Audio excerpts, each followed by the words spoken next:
From sunscreen to moisturizers, skincare products have become all the rage online recently. But what does it actually mean to take care of the body's largest organ? We now speak with Makati Medical Center dermatologist, Doctor Mitch Tanchiong. Doc, thank you so much for joining us on The Final Word. What are the different kinds of skin type? So there are four basic types of skin. The first of which is the dry skin type. So this refers to skin that is very tight and has a lot of textural abnormalities and rough pores. The next would be the oily skin type. So this would be the greasy skin where your pores are more enlarged, and these skin types are usually more prone to experiencing acne. Next would be the normal skin type, which is the most balanced of the skin types. And finally, we have combination, where people usually are more oily on the forehead, nose, and chin. We call that the T-zone, and a bit more dry on the cheeks. So normal, dry, oily, and combination skin. Is our skin, Doc, also determined by genetics? Maybe from our parents and grandparents? Definitely, genetics plays a role in our skin type.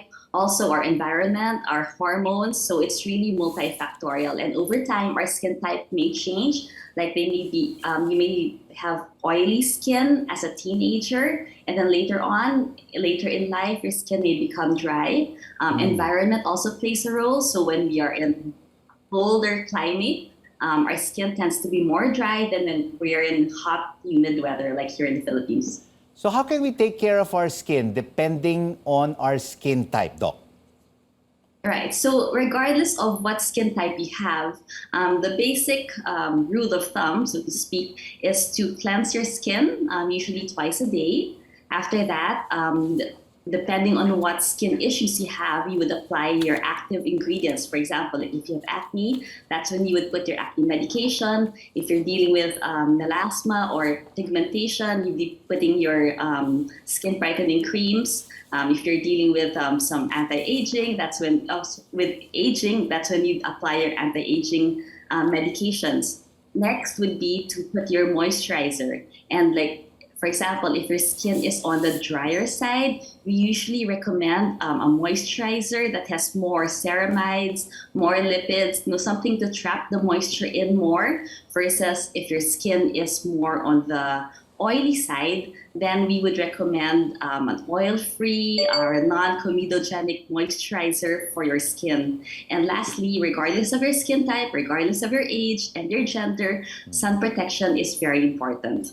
Wow, there's also cost, right, Doc, to Yes, taking care of definitely. your skin? But your dermatologist can help you find a skincare regimen that is simple, effective, and cost-effective. Because honestly, the best one is the one that works for your individual personal lifestyle. What about skin diseases? What are the common types for Filipinos?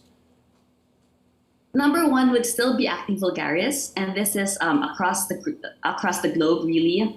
Next would be probably eczema, and now with the pandemic, we're seeing a lot of patients coming in with hand eczema because we're so good at cleansing, washing our hands, putting alcohol, because we want to stop the virus from spreading, but we tend to forget to moisturize our hands. So we've been seeing a lot of patients coming in with very rough, flaky, red skin on their hands. So that's another one. The Philippines, again, being a tropical country, is prone to patients having fungal infections, and we see that a lot during the summer months. We also see some bacterial infections, like for children especially. We see a lot of patients coming in with bacterial infections in the face. We call it impetigo. Some patients come in also with psoriasis. One more thing, melasma and pigmentary problems has become a concern amongst Filipinos. And of course, these skin diseases also have an impact on our daily lives, Doc. Most definitely. Everyone sees you, you see yourself every day. So, example, if you have acne and you see yourself and you wash your face every day and you see new bumps coming in, it does something to self-esteem. It can really lower down your self-esteem. So it's really important to take care of your skin. Also, if you're suffering from eczema and you're really, really itchy, that can be a hurdle at work, especially if you're dealing with products that that could be possibly irritating to the skin. So really, it's not just on the skin; it's also your full physical and emotional and social well-being that is involved. Invest in skincare. And of course, there are also some new innovations in laser treatments. What are currently available in the country, Doc? We're very fortunate to have a lot of lasers available to us, and we use lasers for pigmentation, for things that are vascular or red, for hair removal, for rejuvenation, and we have a lot of energy-based devices also now for skin tightening and a bit of skin lifting. So we have a lot out there.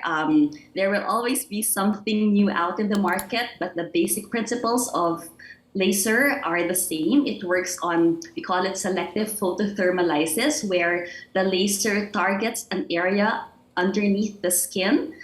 So for example, if our concern is melasma, the laser treatment will target the pigment underneath the skin, and that's how it will help eradicate or minimize the pigmentation that we have. Doctor, thank you so much for these skincare tips. Makati Medical Center dermatologist, Dr. Mitch Tanchiong.